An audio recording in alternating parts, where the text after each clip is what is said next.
it was the second one, and it was kind of in the background. It looked like I had a halo. It's just, Well, you definitely have a halo. hey, but you're not supposed to be able to see it on film. Right. Hey, welcome to the fourth edition of Over 50 Starting Over. I'm Barry Edwards. And I'm Merle Garrison. Yeah, we'll get that down sooner or later. Hey, did you realize that we did a nice spontaneous outro last time? I thought it was pretty cool. Yeah, it was very spontaneous. You picked up at the end and said, share this and this, that. Yeah, it was perfect. Let's do that again. Okay, cool. All right. So we are on our short Thanksgiving week. We're actually recording a little earlier, and it's mine and Lisa's favorite holiday of the season by far. We call it Christmas without the presents and the food. It's about the food. It is about the food and family. It really is. We absolutely love our family, and we have an older, more mature family. We don't have many kids in it at all, and that's really nice. I mean, for now, until we start dropping, as soon as first person drops, it's going to be really, really sad. So we got about 15 to 20 people typically come over to my mom's, and was it Scott and I? No, it was another friend, but. We were talking that it's not small talk. There's nothing worse than that. Okay, got to go here for the next 4 hours and force myself to do some small talk. No, it's like, everybody's having a great time. I'm making Bloody Marys for everybody. Oh, I love it.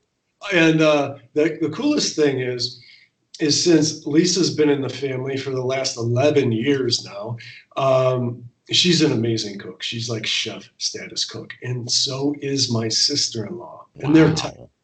So that's good. The bar keeps getting raised for the food. So everybody brings dish or two or what have you. And, no more of the cheesy potatoes with the cornflakes on top. Oh man, the bar is high. It's like gourmet Thanksgiving. It's so good. Oh, that is great. That sounds exciting. Thanksgiving's my favorite holiday too. I like Christmas a lot as well, but there's a stress factor around Christmas that you don't have at Thanksgiving.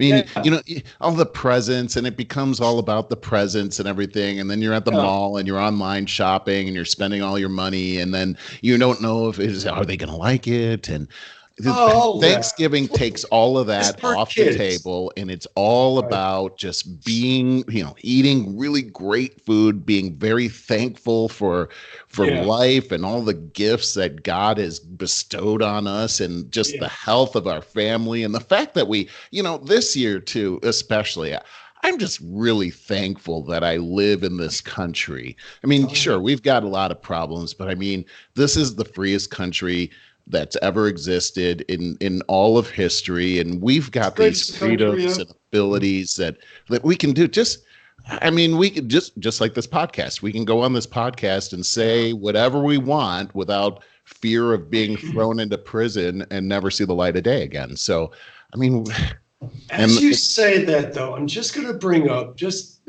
for the subject matter, have you heard about YouTube and it's kind of cracking down on they've been deciding like, well, your channel doesn't have value, so they just take it away from you. Yeah. So you start talking about that, and at face value, you might say, well, it's their platform, it's their right. Well, wait a minute. These social media channels, Facebook has been under a lot of scrutiny in the last year or two as well for controlling free speech. And normally it's to the left's advantage. Absolutely. Well, it's interesting you're bringing that up, because if we set the standard that, it's their platform, so they can control the content of that platform, then you can control the content of this platform too, or you can control the platform of the phone company can control their platform, and they can say, oh, you guys can't talk about that on the phone. So it's a slippery slope here when we start to control speech. And now we've got this whole new category that I think was formed back in the 80s called hate speech. And they're saying that, that's different than regular speech. And I just have a real problem with that. Mm. Well, yeah, hate speech is, I can't say that I have the standard definition for it, but there There is none. is. And I understand that because I guess there's this really far, at least there used to be a very far line out there where you are inciting people to commit violence. I'd say that's a pretty good definition. But who makes yeah, but what is the dividing line there? Who decides? Oh, because today I'm triggered and I'm going to Yeah, commit yeah. violence because of what you said. Yeah, Yeah. I could say blue, and that triggers you, and you've now committed violence, and now it's my fault because I said blue. I mean, people are responsible for their own actions, and and Depends on and who you ask. well, I understand, and Yeah. that's a shame today that Mm. it's like that. But Yeah. but really, we are responsible for our own actions, and whether you decide that you don't believe that or not, when you get to the end of your life, you can look back and say, "Oh," and blame everybody else for what you didn't do, or you could take responsibility. And for my case, I don't want to get to the end of my life and blame everybody. I'm going to take responsibility for my life and make it the life that I want it to be.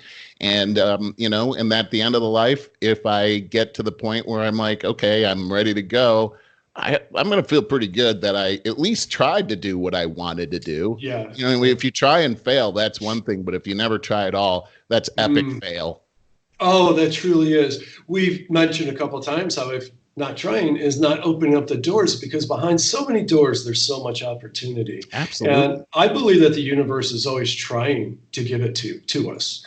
But you have to be willing to open doors. And to open a door, you have to take self-responsibility instead of say that my life is in the hands of other people and other factors. Yeah, and I look at it the same way, Barry. And I would say this is sort of my analogy is that if you want to go, if you're not sure where you want to go, but you kind of have an idea, it's like being on a sailboat. You're not going to get anywhere until you open up your sail. Open up your sail and then let the wind and then decide. You know what I'm saying? Like I do. I think the sail is a great analogy because a sail harnesses a wind that may be going in a slightly different direction, and you're trying to navigate it. Right, right. It's nothing is a perfect, easy route. It takes a little effort. Obviously, I'm always thinking about things through how the Bible explains things, and the Bible explains the Holy Spirit in terms of the wind. So if we put our sail up, then the Holy Spirit is going to guide us to exactly where we need to be at the right time, at the right place with the right people.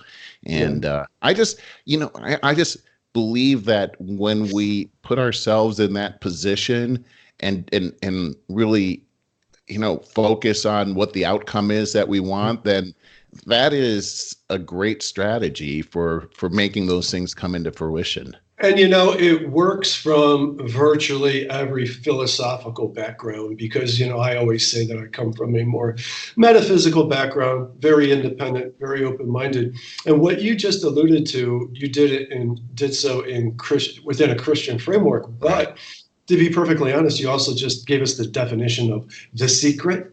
And right. And it's the power of visualizing. But, visualization, it's not so much visualization that it is harnessing the feeling. And I'm going to bring this full circle back to the Thanksgiving thing. And I've wanted to kind of, launch from there about being thankful for what we have. And we have a lot to be thankful for. We do. It's easy to get caught in the trap of complaining about what we may not have and so on. And it's kind of what we're conditioned to do today. But the truth of the matter is as we go through the over 50 starting over practices and so on, I talk a lot about people who are finding a new career for themselves for whatever reason. Right. And a lot of times I talk to people that are in their career, have been in their career for decades or what have you. And what they need to do is just reconnect with their passions. They completely lost focus with the things that they're best at in it. And so most appreciate what's easiest for them. And what happens is they get into a place of trying to be all things to all people. And the opposite of that is niching down into your areas of specialization. Right. To do that, you find and make that list of what you like the most in your career, what you hate the most, I should say, like the least, want to do less of, and then start refinding that your footing along that journey. And so even if you are in a current career that maybe you once loved, or maybe you just once liked, but now you're in that rut, I'll guarantee you're trying to be all things to all people. Oh, and most importantly, you've lost touch with who you're helping. You have to do this. You have to do this to help someone. Whatever it is you're doing, if you are exterminating varmints out of people's homes, you are helping them. Right. Find your best angle. Maybe from there, this is coming from a real world talk that somebody asked me, like, this is what I do, pesticides. I got out of college, I got this job. I felt like I could do it better than the guy I was working for. But geez, I just spray people's homes for pests. And that's what I'm like, you are helping them immensely. And have you ever done this for yourself and your own family? It's like, yeah, of course. Real blue collar guy, a little bit of the, I'll say tough guy kind of thing, because I couldn't think of a different word. Callous. I can only imagine. Callous was the word I was looking for. Okay. Good guy. Good guy, like most blue collar guys. Right. And I said, so you do this for your family, do anything differently? And he goes, well, I got a little girl, got a dog. I use organic stuff in the appropriate places and so on. And I'm like, and he goes, and the timing of when I apply things. I'm like, dude, right there. Okay, why don't you specialize in organic? Put that out first. And for the reasons you just stated, because you are a family man, because you do this for yourself, and then study up a little bit more so that you become the true expert on this. And he's like, well, most people honestly don't want to pay for that. I'm like, well, you can still use the other stuff too. But you put this out in the forefront. I'll guarantee you're going to sell a lot more, but you're going to heighten the quality of your clientele. You're going to have more respectful relationships back and forth. And you're just going to enjoy getting out of bed in the morning doing this so much more. Fulfillment is going to be the thing that's going to happen, because now you're not just getting out of bed for a job, and we've talked about this before, but you're doing something that really matters. And it's funny, the other day we were on the phone together, Barry, and you were talking about you were just going through your daily deal in life the way we all do, and you started thinking about this show and what we're doing and what the effect is, and you got a little pep in your step because of this, you're helping, you're doing something worthwhile, something that matters. And if we, and that comes down to attitude, right? And attitude is everything. And when you find yourself doing something and you're just miserable doing it, check your attitude. Forcing yourself. Yeah. And check what you're dwelling on. That's really what affects your attitude. Just like you're saying, you can start to get burned out in your job. But like you say, maybe it's because you're trying to be all things to everybody. And to make a buck. It's a metaphor for life. Anytime you're trying to be all things to everybody, it's a recipe for complete dissatisfaction. You can never be that. That's exactly right. And I'll just capitalize on the fact that if your end goal isn't to help your clientele, then you've really lost sight of what matters most. If you're really only chasing that dollar, then you're probably living in a survival mode. And of course, not feeling fulfilled. But man, when you can look back at the clients that you enjoyed the most, it's because they appreciated you, because you helped them. And that's what we need to, as we get more and more frustrated, we need to take a look back on and take inventory on. You know, Barry, when we are focused on just ourselves, like you said, if we're just chasing the dollar, that's really more about ourselves. And I have Sure. found that anytime, and this is human nature, but anytime I'm just focused on me, I'm never happy. Yeah, Um, that's the truth. and that we talked about anxiety in the other show. When we're inwardly focused instead of outwardly focused, the Yes, chances of having anxiety are greatly enhanced. And so, absolutely. really, it's all about putting your focus on the people around you that you love, and that's going to lead to great happiness. Well, to say the least, when anybody battles a discomfort, and what I mean is maybe you go to see a professional or you read a good self-help book, so on, anything like that. One of the first things you're going to come across is pick up the phone and help someone, call your You're mother, right. You're right. brighten up their day, help an old lady go across the street, go to your church and do some volunteer work. It always, anytime someone is in a poor mental state, any professional will tell you it. Sure, there may be pushing some medication on you or something, but way up there in the list of priorities is helping other people. That's Yeah, how you're going to get out of it. it- and It's it's our it's natural way. and it's just how life is. The other day, it was such a coincidence. I had to go to this store. Anne Marie was cooking for a guest that was coming over, and so typically this is what happens: is Just the she? enchiladas. Yes, how you know about the enchiladas? We did a test. We Oh did a yeah, test that's with your right. That's camera, right. and you told me about it. Okay. All right. Yeah. All right. I thought But this was tell the me. news or Tell. something. But anyway, I was at the store. There was no chicken breast, so I had to go to. It forced me to go to this other store, and so I'm in there. And when things start happening like that, it's almost like that's the that this is an indication that you're supposed to be someplace else. There's something else that's happening. And so, I wasn't thinking about that, but I'm going through the checkout line with this chicken, and this young man, he's probably about 19 years old, is checking me out. And he says, "How was your day today?" And I said, "Oh, it was great. Life is good." And that's kind of what I always say. And he says, "Do you like life?" And who asked that question? But I was kind of in Wow. my own mode, and I said, Yeah. "Yeah, I like life, don't you?" And he said, "It's okay." And I said, "Well, Wow. it's better than the alternative, isn't it?" And he said, I don't know. And I took my change and I walked away because I really wasn't thinking. But I got halfway out into the parking lot and I thought, wow, wait a second, did he just say that? And I had to go back and because it sounded like a cry for help.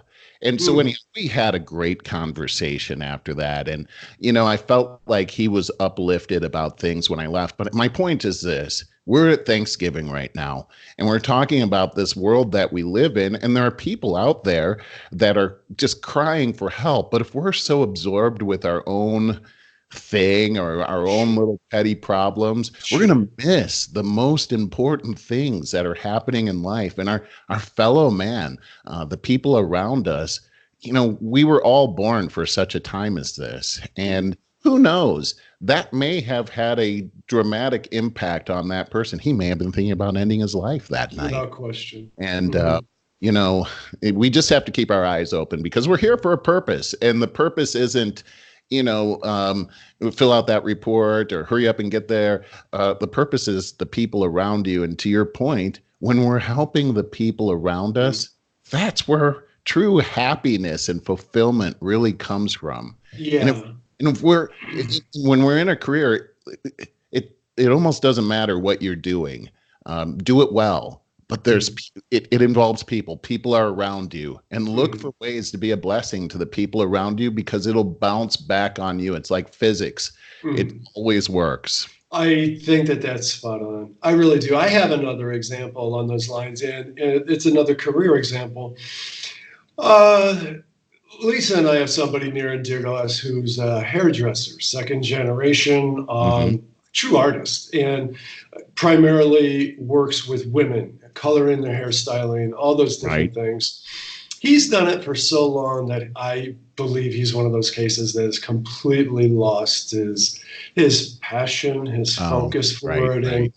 I actually wrote a whole blog post about that, and it's called, I believe it's called Saving Lives. And I had to tell them that you're primarily working with middle-aged women who are seeking you out because of your talents, and but they could go so many places. And for a woman to spend $150 or whatever it may be to do all this, they're not looking for what you truly did in that 1 hour of time or what have you. They're looking for a feeling. They Mm, want to come out of there feeling like $1 million for that day and at least the next week. That's yes, what it's about. it And is. so you can bet your ass there's a whole lot of times when there's someone that comes in there completely in the dumps and comes in there because she needs to feel better. Yes, This yes. don't take that lightly, how important that truly is. So, you know, he was slowly losing clientele and so on. And I always tell him like things like, post on Facebook. You will naturally and organically grow your audience and grow your tribe, which is your clientele. And boy, I just have always had a hard time getting him motivated. I can only do it for short periods at a time. And the truth of the matter is, if you ask this woman, tell her how dynamite she looks, and ask her if you can post these pictures of her on Mm, Facebook, mm. most of them are going to feel like a freaking Kardashian for a Oh day. my gosh, what a great You idea. I know? love that idea. This is that works. I a few years ago, I always wanted a Harley, and I finally was able to afford it. And I went to this local Harley dealer, and it's a funny story. I always thought these guys were so cool. I drive by the Harley place. I was intimidated to go in there because they were Yeah. too cool for me, you know. And finally, I got the money. I'm going to go in there, and I had the best buying experience ever. Nice. And when I finally decided on the bike that I wanted, they made a big deal out of it. They revved up all the motorcycles in the showroom. They rang a bell. Wow. They made a big announcement to all the people that were there that I'd just gotten this new Harley, and then they took my picture and they put it on the wall of fame, and then they put me on the internet as well. Do you think I'm not going to Wow. tell other people about this?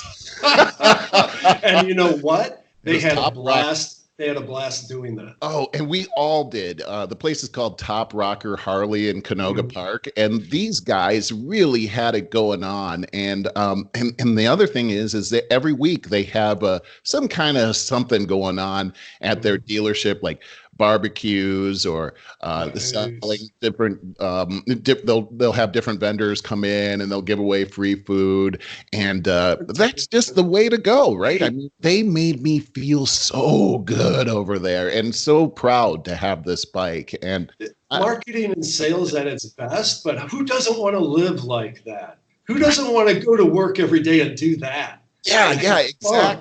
exactly. Like you just helped somebody realize a lifelong dream. Yeah. Think Yeah. about the power in that. Yeah, yeah. This is a valuable lesson right here. I hate to bring this down, but as I recall, didn't the owner just pass away a few months ago? Well, it wasn't the owner. Bam. Well, he was a guy that had worked there a long time. Good memory, Barry. Yeah, he was the guy. It was really great. He was the guy that sold me the bike, Hmm. and a great big guy and everything with a big old mustache and everything, and he's always wearing a bandana. This is why I wouldn't go in there. I was scared of the guy. But he was the nicest guy, and Yeah. I'll never forget him coming to me and saying, after we had talked and we were negotiating, he came real close to me and he said, listen, man, I really want you to have this bike. You tell me, what is it going to take? I'll go and do my best pitch with management, but what is it? And I said, okay, here it is. You do this, that, and the other, and I'm buying that bike. And he says, all right, I'll be back. And man, he came back so excited, as if he was getting the bike. And man, it caused me to come back to the store several times over the next few years just to see him. Sure. And of course, one day I showed up and he wasn't there. and everyone was acting all mysterious and everything. And I found out that later, a couple days later, that he had actually just died in the shop of a heart attack a couple hours before that. And It's it a good was way to just, go. well, you know, he was doing what he loved, but he was only like 45. No, that part is absolutely tragic. But since heart disease pretty much runs on my father's side of the family, I always hope I mean, we got to go somehow. Cancer is Uh, not a preference, no, you no, know? no. I don't want it to be lingering and drawn out Yeah, and this kind yeah, of humiliation and everything. And I think about my dad, you know, he went with a heart attack and how tragic that was, but I didn't he would have been as strong as he was, just yeah. seeing him in a weakened position and just knowing his personality, that would have been just terrible for him. Yeah, you know, and my father, who, let's see, so my father passed away at 54, yours at 55, I believe. Yeah. And my father got, if I say it right, acute lymphatic leukemia, Ooh. which is extremely rare in adults. Mm. And Hmm. so it's very, I think it's a little more treatable today. Leukemia over the last 20, 30 years, 40 years is, we've been conquering the shit out of it. Well, Um, thank God. yeah, absolutely. But that's what happened. Okay, Mm. just briefly, my father went to the hospital on a Friday with lower back pain. And his girlfriend at that time um, really strongly suggested, pushed him to do that because, you know, most us guys would not. Right. They said that they saw something curious and wanted to keep him overnight. They did blood tests, I guess his red blood cell count, something like that. Didn't look right. So by Saturday, he was diagnosed with that leukemia the very Mm. next day. Mm. And then he developed pneumonia, a Oh, complication. And so they couldn't even think about treating the leukemia until they start treating the pneumonia.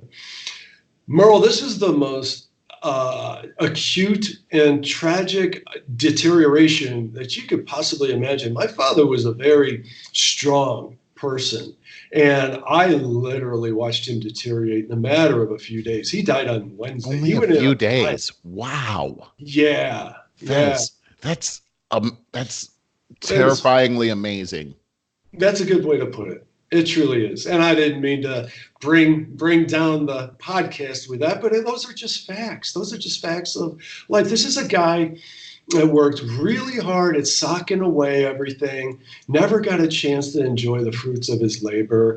Lisa's father, same kind of situation, though he got to be about 63, I think.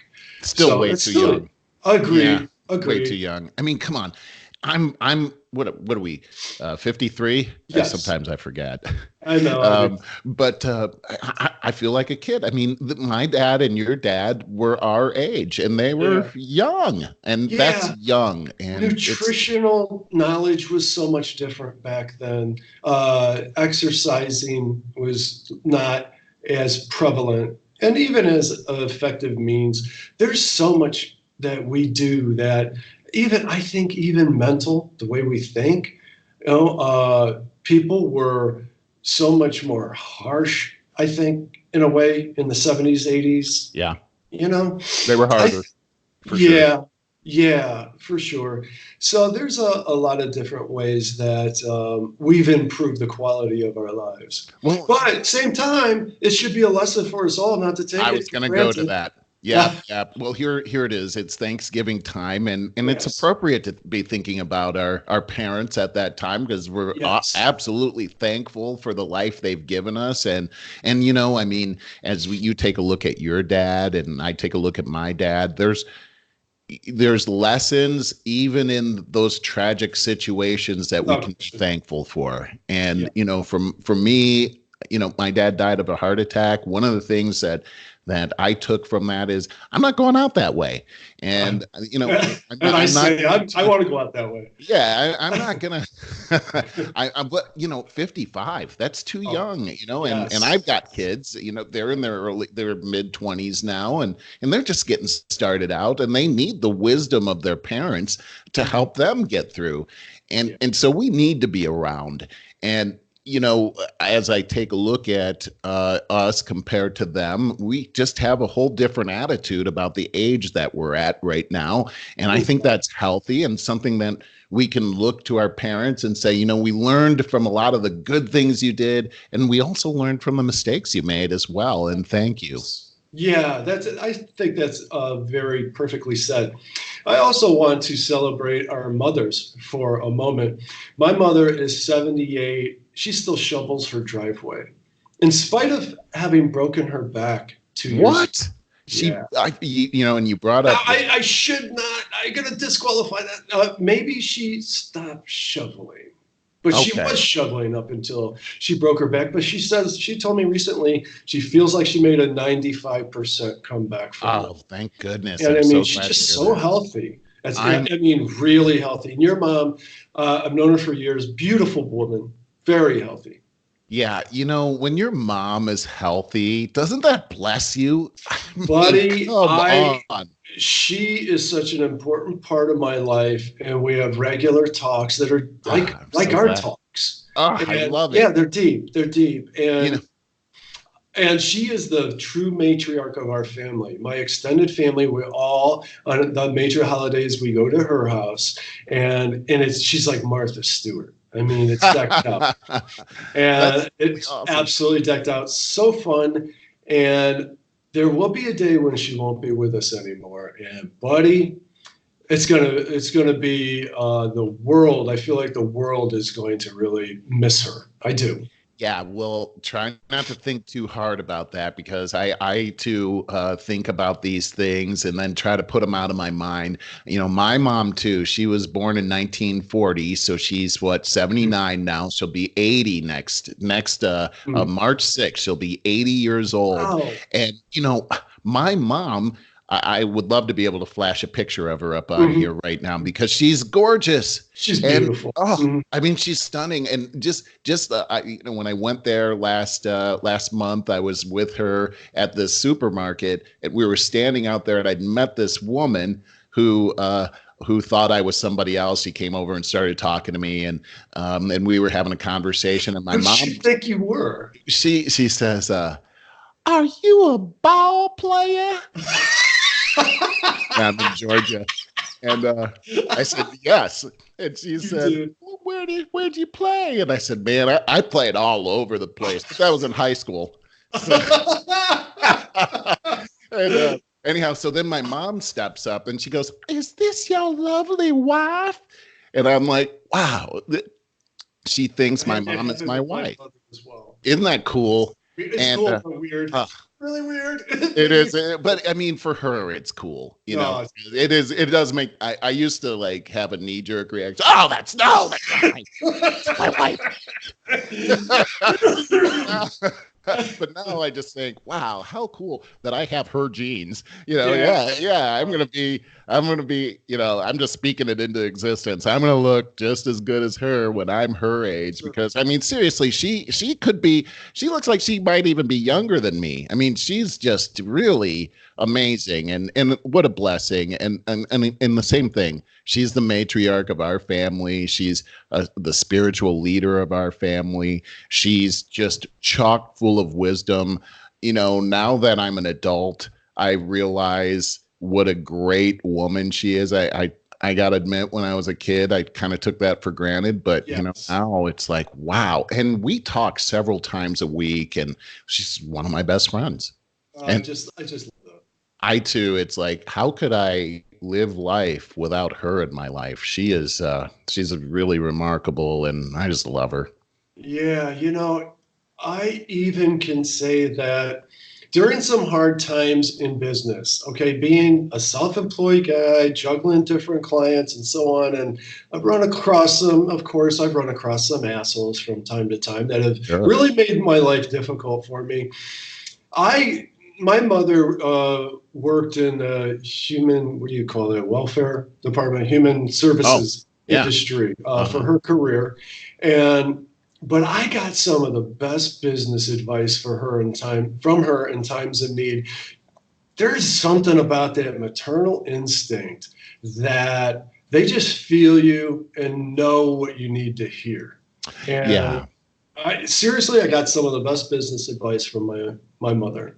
A word from my mother could cause me to leap over mountains.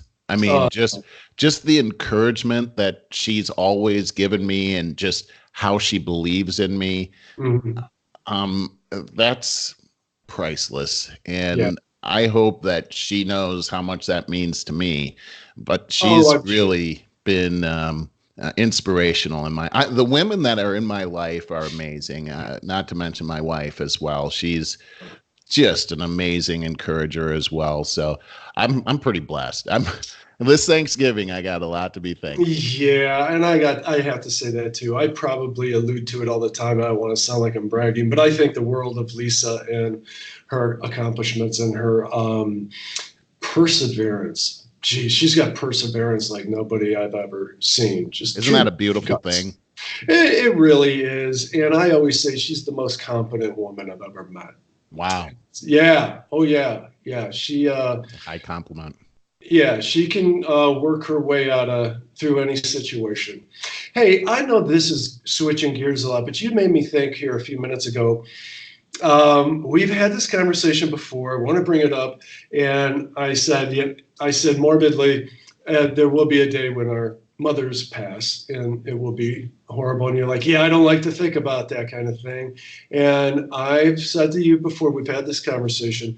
And it's mostly about our dogs, and we're both unfortunately dogless right now. Yeah. And I'm a lifelong dog person, but it's taken me. It's like 2 years to the day since my girl Lainey passed. Wow. Yeah, that's Yeah, right. That's yeah, right. It happened Thanksgiving weekend. yes, correct. And the day after Thanksgiving 2 years ago, Yeah. and Lisa and I are just now talking about how we kind of need a dog again. But my point to that is about contemplating death, and our Western society is just irrationally terrified of the concept of death. And I do mean irrationally.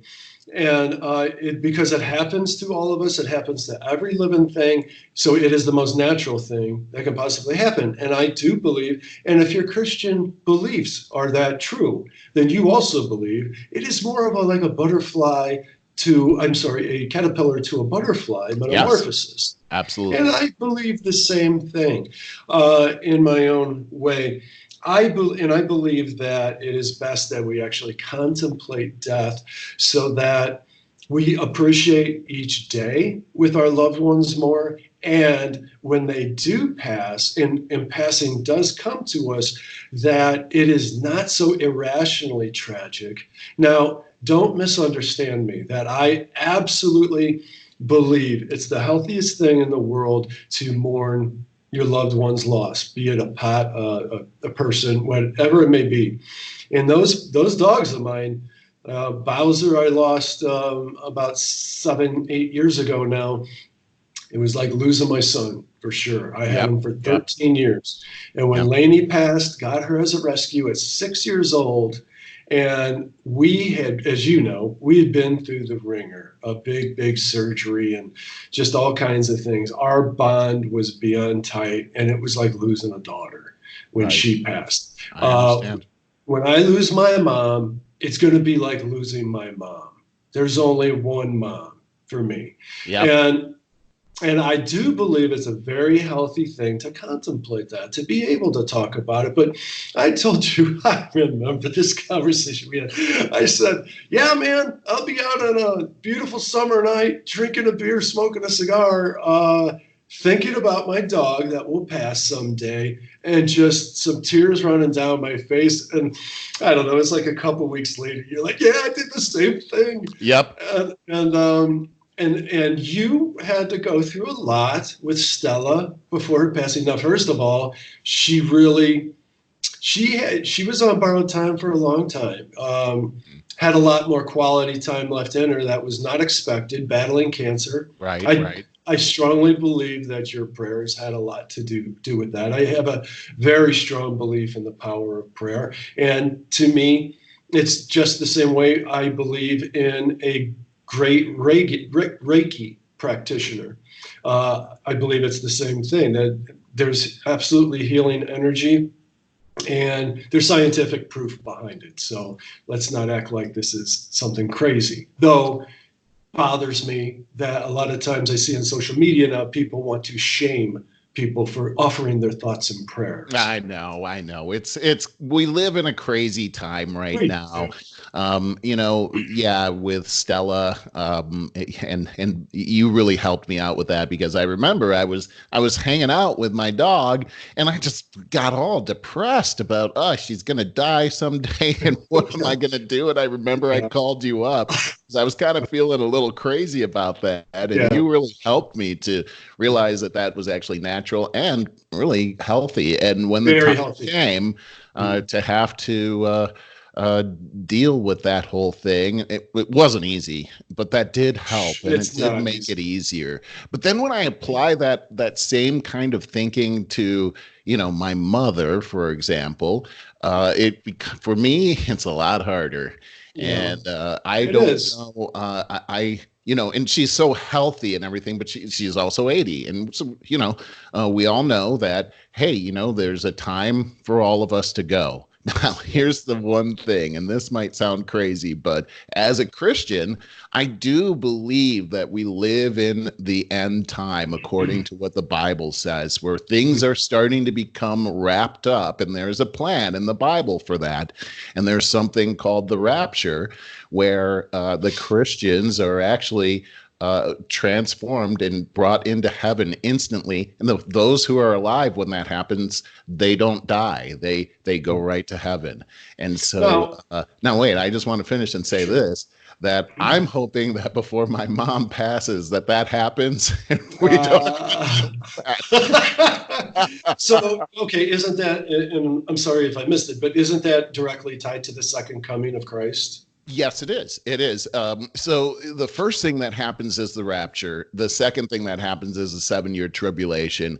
And then Christ comes back to settle things up at that point. So that's really the chronology of what's going on according to the Bible. What I find so interesting about that is the Mayan calendar, which I never can quite pin down, but it's still somewhere around the same kind of time frame. Yeah, we keep expecting that.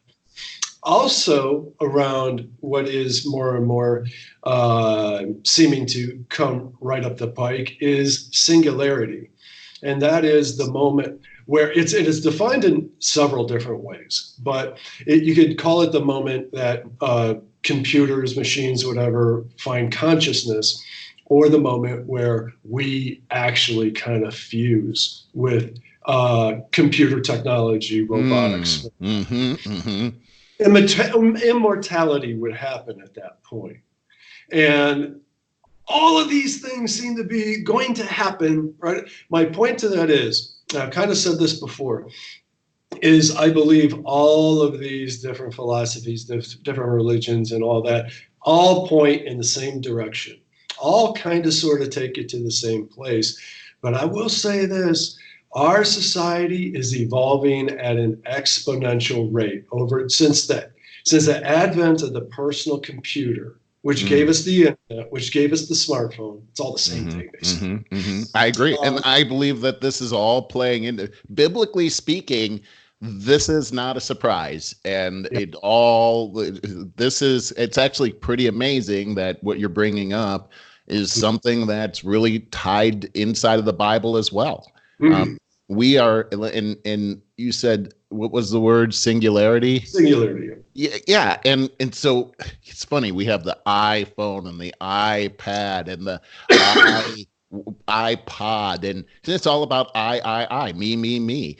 And really, this is where the world is going. And when we're only thinking about ourselves, we become so insensitive to the people around us or any suffering that's happening around us. And not only that, but we become callous to it, so that we ourselves become cruel in that way. So yes, we can see what's happening all around us. You're spot on. All right, that is such kind of a heavy note right there. Everything that we did, that I think that it's, though usually we wait until 10 minutes in, but we have 15 minutes to go here. Ooh, which good. is exactly, it's more comfortable. Yeah, comfortable. I agree. And We're at this point, right? Got some allergies going on here, but yeah. So I want to get to some current events and give you a little bit more time to expound on some things for a change. And let's go with the lighter of the two first. Okay, once we explain it, it's not going to sound so light. How about Navy SEAL Eddie Gallager, who, all I know about it is he was caught taking photos of himself with dead bodies of the enemy, which sounds pretty horrific. But as I personally take a step back from it, I would see guys, a Navy SEAL, the stuff he has seen and done, right? Not way beyond what the average person can comprehend. So I can't start putting my values sitting behind my desk here in Cleveland on him. That's where I am at with it. But that's really all I know about the whole thing. Trump reinstated his position. Right. As I understand. So yes. What do you know about the whole so he was, you're right, he's a Navy SEAL. He's a specialist in the Navy SEAL. He's seen some things that we probably would never be able to deal with if he told us everything that he's had to deal with. And he was accused of murdering a 17-year-old ISIS fighter in a POW camp, and also taking a picture with, I believe it was his dead body. So during the trial that he had, he ended up being court-martialed. And in the court-martial, the evidence came out that he indeed did not murder the POW camp detainee, that somebody else actually admitted to it. And he was then convicted of taking the picture with a dead body. So that's what he got court-martialed for. Now, as this was going on, the court-martial had happened, but this was going to a review committee to see if he would have his trident taken away. Now, the trident is a symbol of his special ops, that he's in the SEAL. So for the rest of his retired life, he'll be known as a Navy SEAL. Now, they work very hard to get that. Being a Navy SEAL is the hardest training that you can have in the Navy, and so they were gonna take that away. And my understanding is that Trump weighed in. I think he did it over Twitter and told the Navy not to proceed with the investigations and to restore his title, his rank. And the secretary of the Navy ended up going around the defense secretary and going directly to the White House to make some kind of a deal where he would basically be fixing the outcome of the investigation. And that's why the defense secretary fired him, is because he broke protocol and then he lied about it. And so that's really why he got fired. But what I'm seeing now is a full frontal attack on President Trump for weighing in on this whole thing. And advisors that have come to him and said that he had no business weighing in, that he didn't understand, military protocol, and that now if anybody wants to get off or do something nefarious, that they could just contact President Trump and get off.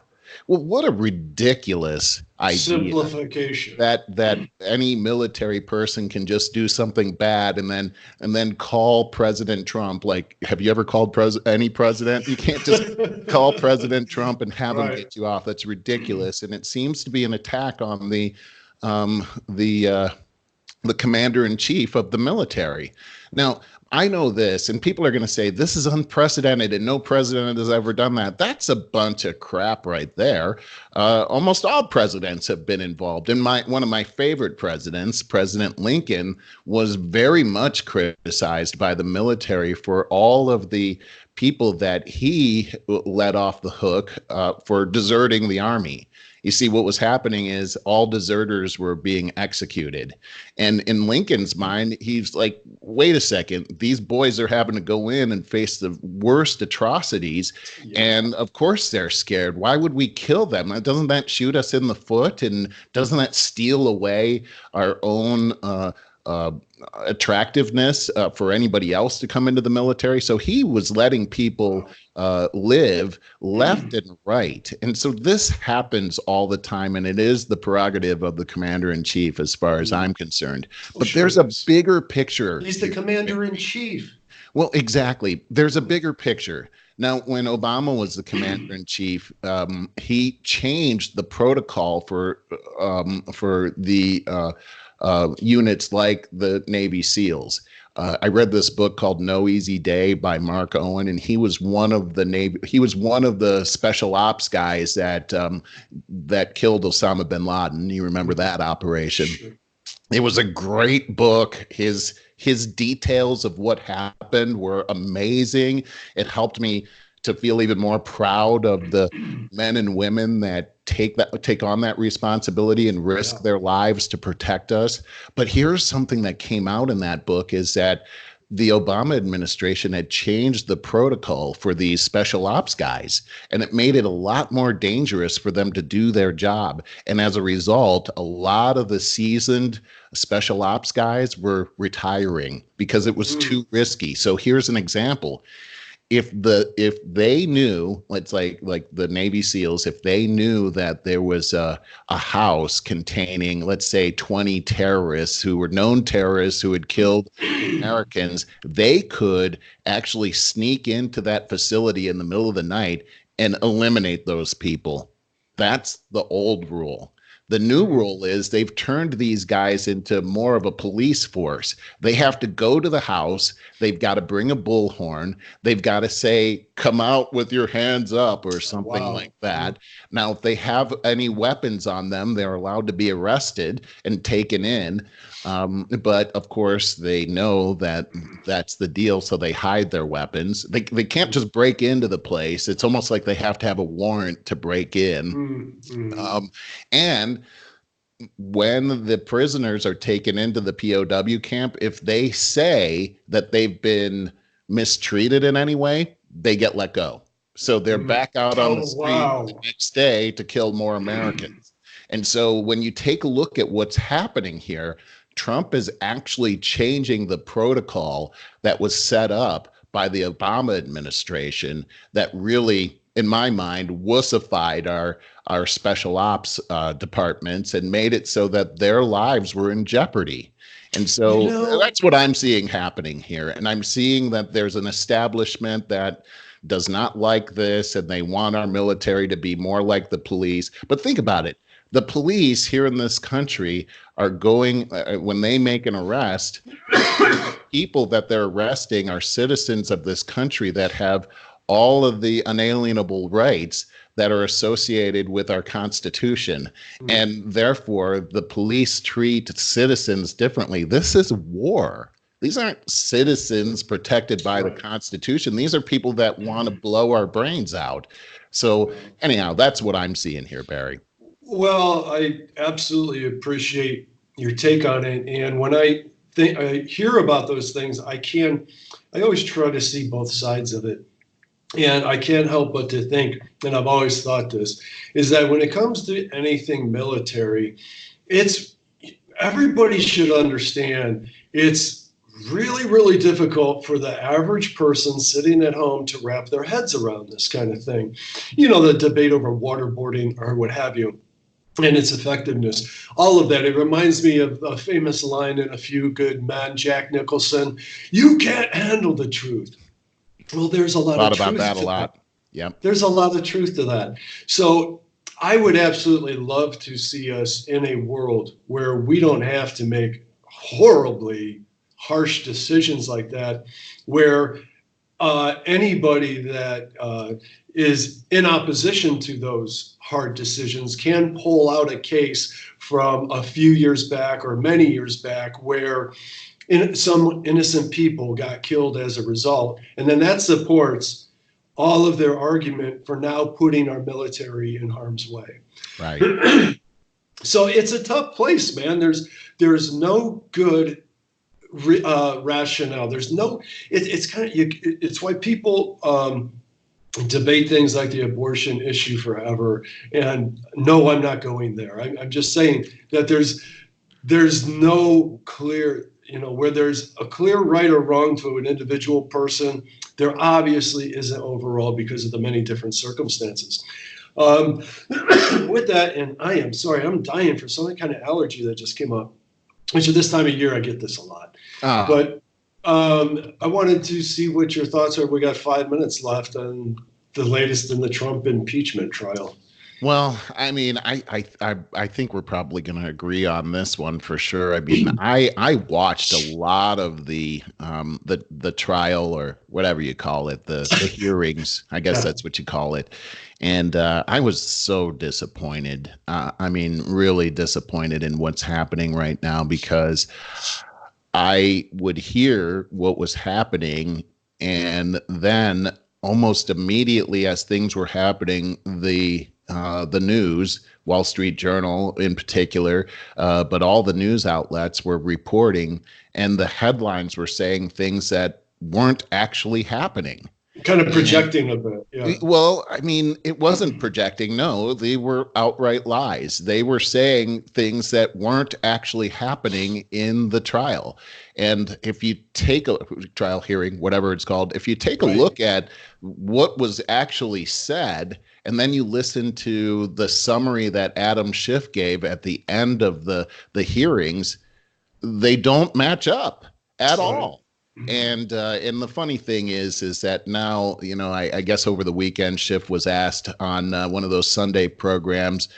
It was Jake Tapper, and he was saying, well, are you going to impeach? And he said, well, I've got to consult with my constituents and my colleagues. We're not going to make this decision. I'm not going to make this decision alone. And then Tapper said, well, you're on the record as saying that the evidence is overwhelming and this is worse than Nixon. So why wouldn't you impeach? And whatever he said didn't make any sense.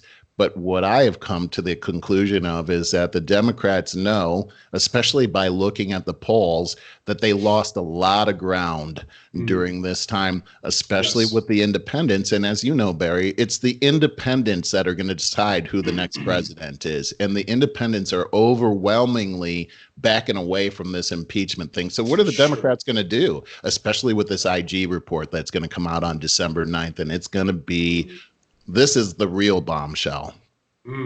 Yeah, you know, I believe that Nancy Pelosi saw this coming all along and did not want to go the route of impeachment, but she got such pressure from the far left. And I think she's lost control over party. She has. And I think the party's completely splintered. I don't know if there's a way that her and Schumer and the powers that be could do this, but say, hey, you far left Marxists, you got to form your own party. You're not part of the Democratic Party. You know?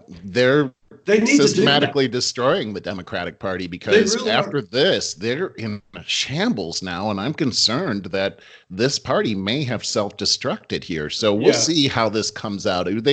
Both parties have survived some serious things in the past. But I mean, this looks really devastating for the Democrats, and I think it's really exposed the media as really a charlatan. Yeah, They're oh, for not the sure. media of our First Amendment whatsoever. No, They're an arm of they're a propaganda arm it's now. propaganda machine for sure. And it's like, how do you not grow up going through witnessing history, learning about history and propaganda machines destroying other countries, and then just watch it in modern times so obviously play out. Obviously, yes. One of the things that drives me crazy, and what I really want to know if you have a theory on, is how when they decide to change their battle cries overnight, how does every one of those left mainstream outlets know this?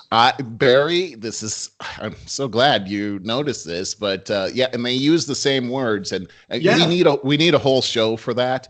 yeah. But isn't it obvious to all of America when every single news person is saying the exact same thing? That means one person or one group of people One is group. writing this Yeah, and saying, read this. for And sure. that's what propaganda is. Hmm. No, it's terrifying, to be perfectly honest. And I hate to say this, but I don't see how Trump has any real opposition going into the next election now. And this is a horrible thing. We have a two-party system for a very good reason in this country. Right. And yeah, and each party should unintentionally make the other one stronger because you have to try harder. Well, but what you'll see here, Barry, is throughout our history. I mean, the Democrats and Republicans haven't been here since the founding of the country. These parties evolve. The Republican Party formed back in the 1850s, and there was a Whig Party at that time, and the Whig Party became defunct, and a lot of those people came over to the Republican Party at the time. The Democrat Party didn't start until the 1820s under Andrew Jackson. And so we've always had different parties. The Constitution doesn't endorse a two-party system. There wasn't any such thing as a party when the Constitution was ratified. It became an offshoot of the Constitution. So I believe that if the Democratic Party is to fail, that another party will come in to take its place. Oh, that's really interesting. I didn't know that. And I remember the Whig Party, once you brought it up, like, geez, I've never heard anything about it ever since. But I guess maybe it wouldn't be a bad thing that the Democrat Party has to go through some kind of I don't know what you want to call it, but they're right now they're eating their own. And yeah, they are. If the only person that could beat Trump this coming year, especially with the distractions that they've caused amongst themselves, his entire presidency, the only person that could possibly beat him would be a very charismatic, respectable, mature person. But they're going to eat that person alive. Well, hold on. I am hearing rumors, strong rumors about Michelle Obama. And, really? And here's the thing is that if she were to run, think about all of the buckets that she fills as far as being a minority. She's a woman, she's black, she's all these things that are politically incorrect to talk about. And so I think that would probably be the biggest challenge to a Trump presidency in 2020. Because as we take a look at the field right now, and Bloomberg just jumped in there. Yes. I mean, come on. Yeah. Lisa and I talked about that. I don't even know what to say to that. Personality of a nightstick, Well, here's something. Last quarter, the Democrats all put together raised somewhere around $22 million, and the Republican Party raised somewhere around $125 million. Now they only have one person. It's Trump. I mean, think about what's happening right now. The media is making it look like the Democrats have a pretty fair chance here, but the numbers that we're seeing in the background aren't supporting that whatsoever. They did the same thing with Hillary. They did. And I strongly believe they probably were instrumental in having her lose the election, which thank God. Big time. In trouble right now. Yeah, without question. I think we'd be in And a war in Syria right now if that were the case. yeah, you're probably right about Look at all that. those Democrats that wanted to pump up the volume when Trump wanted to Yeah. pull them out. These guys, I believe what is the Democrat running from Hawaii to Tulsi Gabbard? Oh, Gabbard. Yeah, Yeah, yeah. okay. I think she's the sharpest one that Me they have, too. and Yeah, they're because saying she she's rocks their boat. and she's calling these people warmongers. And if you take a look, I mean, all of these people, Schumer, Hillary, all of the top, Nadler, Schiff, they all voted for the war in Iraq. If you take a look at all the wars that have happened since World War One, almost all of them were Democratic presidents at the time. It's there's a machine, Hillary would there's a have been. military machine that makes a lot of money, and the Democrats are behind that all the way while they're acting like the peaceniks. Yeah, no, that's for sure. What I was saying about the media there a minute ago about Hillary is they so intentionally wanted to make it look like she was being so successful that I guarantee you a decent percentage of people didn't bother to go out and vote because they didn't feel that sense of urgency. I agree. And if you take a look at the crowds that she was bringing in compared to Trump, the media was hiding that from us. Yeah. Oh yeah, yeah, and they did the opposite with Trump. Well, the right media, the right side of the media, did try to do the same with Trump as well, though. Pump up stuff. There's a You can't lot of trust any of them now. They no. all have an agenda, whether it's left or right. And in here, I'll just finish with this: is as a conservative, I'm more mad at the Republicans than I am at the Democrats. I think the Republicans have dropped the ball purposely, and that to me is a greater wrong than anything the Democrats have done. And I just believe that they are in the bag with the bureaucracy, and there are very few Republicans out there that are doing what they are actually called to do. Mm. And I think it's time to clean house in the Republican Party. Wow, strong words, man. I like to hear it though, but I do agree with you that politics right now these days are nothing but a distraction, a purposeful distraction, so that they can go about their agenda. And the decisions that get made behind the scenes, we don't even really know what the hell is going No. It's on. the bureaucracy that's making all the decisions anyhow. Our Congress isn't Yeah. doing anything. So No. unelected officials are controlling our lives. And if we take a look at how the federal government has intervened in our lives, I was reading a book about this, and the question was, in the last hour, think about all of the things that you've done and how the federal government has regulated it. If you've gone down to the refrigerator, almost all the parts in your refrigerator are regulated by the federal government. If you had a cup of coffee, the coffee itself is regulated. The coffee maker is regulated. The plug that you plug into the plug is regulated. Your electricity is regulated. The internet is being regulated. My light bulbs are even being regulated. The federal government has their hands in everything that we do every minute of the day. Yeah. With that, we are 7 minutes over, but this is our bonus Thanksgiving special. Well, I like that. Our first annual. Yeah. Hey, thanks everybody for listening, and please join us again next week for another episode. And we talked about it. We were going to do our ending. Hey, make sure you pass the link along and share it with your friends, and make sure you let us know. If you like the show, go ahead and click on like. And if you don't like the show, then get lost. There you go. Well said. Perfect. No, please do. Merle, it's a great episode. Thank you. Yeah. Talk to you soon. Happy Thanksgiving. Happy Thanksgiving, Barry. All right. Bye.